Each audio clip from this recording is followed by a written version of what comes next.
Hello, Tim from Fairplay now on the 2nd of November 2022.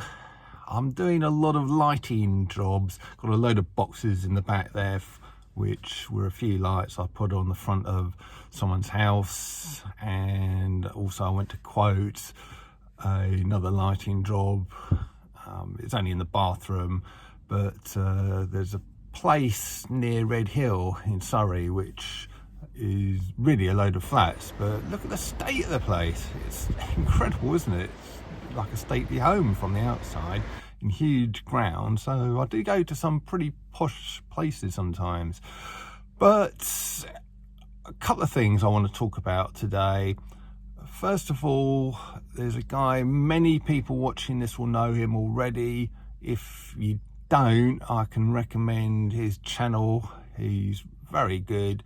Lovely guy called Marty Bucko, who I was privileged to meet a few weeks ago at the event in the Midlands, where a few of us had a bit of a get together. And his channel is growing, and he's had a couple of very interesting videos out recently. His most recent one featured not only him but his lovely wife Janie, and it was mainly her talking on that one because she was telling a very personal story about how she found God and Jesus, and it's quite a heart-warming story. It's, you know, it's well worth watching. If you like me, the videos that I do with my wife Lorraine, you'll like this video, so highly recommend that one. And also, it must have been about a week ago that Marty did a video about shills and controlled opposition and all of that kind of thing, and he had some interesting commentary to say on that, which pretty much lines up to my own thoughts on that whole subject. I do think it's very unfortunate that the freedom movement has been afflicted by this whole shill thing, this whole controlled opposition thing, this person over here calling out that person over there. Oh, you know, he's a shill, oh, she's controlled opposition, and all of this. I'm of the view that they're innocent until proven guilty. If they, you know, there's 100% proof out there that they're working against us, against the freedom movement, then yeah, you know, they need to be called out. But if it's just hearsay, just rumour, my thoughts are that if they're making videos or doing whatever they do, telling the truth, and they're stopping people from getting various treatments and waking people up, I don't really care if they are controlled opposition or shills, because at the moment they're saving lives essentially. And like I say, innocent until proven guilty, and that's my take on it. And it seemed to be Marty's as well, pretty much, from what I kind of understood from his video there. So Marty Bucko, I'll leave links to both of those videos, the one with his wife and the shill one, in the description box and the comment section below here. So the other thing I want to talk about today, and I really think that part of my job with these videos is to alert people to what the powers that shouldn't be are up to, as and when I find these things out myself, and because they really are up to no good, and their intentions are no good for the vast majority of people. And I know most people watching me will be aware of this kind of thing already. A lot of people won't. There's going to be people stumbling across this channel who you'll hear things that I say and think, oh blimey, I never realised that. Oh yeah, maybe I should look into this a bit more. But also, it's, you know, I make a lot of videos which I think are good for sharing, and also point people in the direction of other videos that other people have made that are good for sharing as well. But one thing we need to be aware of, because this is very much on the agenda of the powers that shouldn't be, it's this whole smart city thing. They want sort of what they view as horrible, dirty, polluting human beings out of the countryside, away from nature, and sort of banged up into what they call smart cities. They're going to be these vast cities, probably only well, relatively small number of them across the planet, and whole population are going to be shoved into them, most people into very tiny little flats, I should think, into which they can lock you down anytime they want, of course. And that is the future that they want. And really, that's bad enough, but they're not even going to let you have kind of free range across the whole of these cities. No, you're going to be confined to certain segments of these smart cities, where the term that you want to look out for is 15-minute city. Again, like a lot of these things, these New World Order things, sounds on the surface of it like a good thing, but it's a bad thing. A bit like the video I made last week about free money. That seems like a good thing. Who doesn't want free money? But when you sort of watch that video and the resources I linked to in that video, you come to realise that free money is a bad thing. But the concept of the 15-minute city is you're going to be in your horrible little flat and tiny flat, and you're going to have absolutely everything you need to live within 15 minutes. And it's not even a 15-minute drive, 15-minute by bus or train. It's going to be 15 minutes on foot.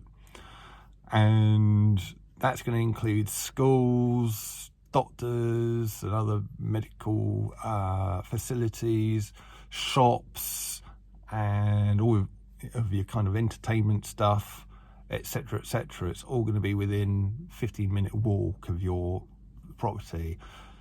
And this is to stop people moving around. They don't want people moving around because that consumes energy, and which is bad for the environment and the whole climate thing. So that is the reasoning behind it.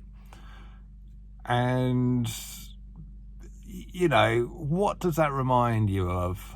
Well, if you haven't done much in the way of history, it might not remind you of too much, but if you do know your history, it kind of reminds you of feudal times back in medieval Europe, where you were sort of confined to your local manor and you were sort of ruled over by your local lord of the manor.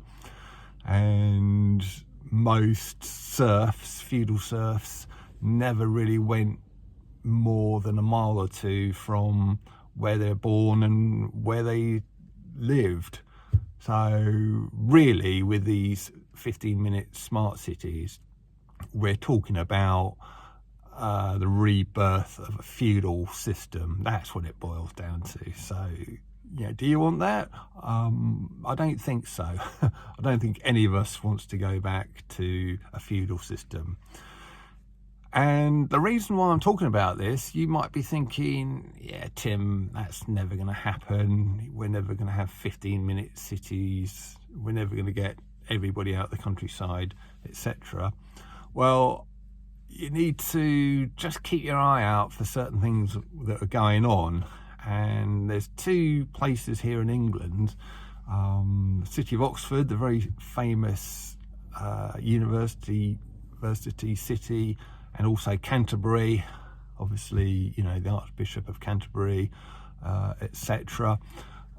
Two very famous cities, and they both are currently looking into fining people or charging people some kind of fee if you travel beyond your particular district within those cities. I think it's going to apply to car drivers initially, but I wouldn't be surprised if eventually it applied to all forms of transport. And if you kind of go out of your certain segment in these cities, you will be charged whatever sum of money it's going to be, you know, £5 a day, £10 a day. They might give you a certain allowance. You can go out of your area 3 times a week or something, but then after 3 times they're going to start charging you. I think that's how it's planned. How it's going to be enforced, I've got no idea. Probably be through all of these cameras which are everywhere. That's another misnomer, isn't it? Misconception. That was, oh, it's all to do with safety, you know, we can stop crime with all of these cameras everywhere, surveillance cameras. But no, it also enables them to keep track of the population and to bring in schemes like this. So we need to be aware of these things, and we need to push back on them. If we see these things, hopefully the residents of Canterbury and Oxford are going to push back severely on this kind of thing. And, you know, if I can wake anyone up who are in those 2 cities and encourage them to push back on it, yeah, please do so. That would be great. I'm doing my job by encouraging that. And if these schemes do come in and people do start getting fines, well, you know, non-compliance, as with everything to do with the powers that shouldn't be, we just send them a powerful message of non-compliance. No, we're not going to put up with this nonsense. We're not going to comply. And, you know, if you do start getting these charges through, these fines through, there's ways and means to not pay them, lawfully not pay them, using common law tactics that I know many people are exploring at the moment, and many people are getting to work. It's going to be like the whole lockdown sort of fine nonsense, where a lot of those are getting overturned. People didn't pay them, then they got their fines increased, but now they're getting them overturned in the courts because it's unconstitutional. And we can fight in a similar way. We can fight these charges that the idiots running these cities are planning. So I'm going to leave it there. I was asked by a couple of viewers to talk about these 15-minute cities in Oxford and Canterbury, so hopefully I've done you guys justice there, and talked about it and made people aware of yet another problem that, and a load more nonsense that the powers that shouldn't be have got in store. So we need to push back on this. So, like I say, I'm going to leave it, let you go and see those 2 videos by Marty that I talked about. Links will be in the description box and the comment section below for those. And I'll talk to you tomorrow. Tim from Fair Play Now, thanks for watching.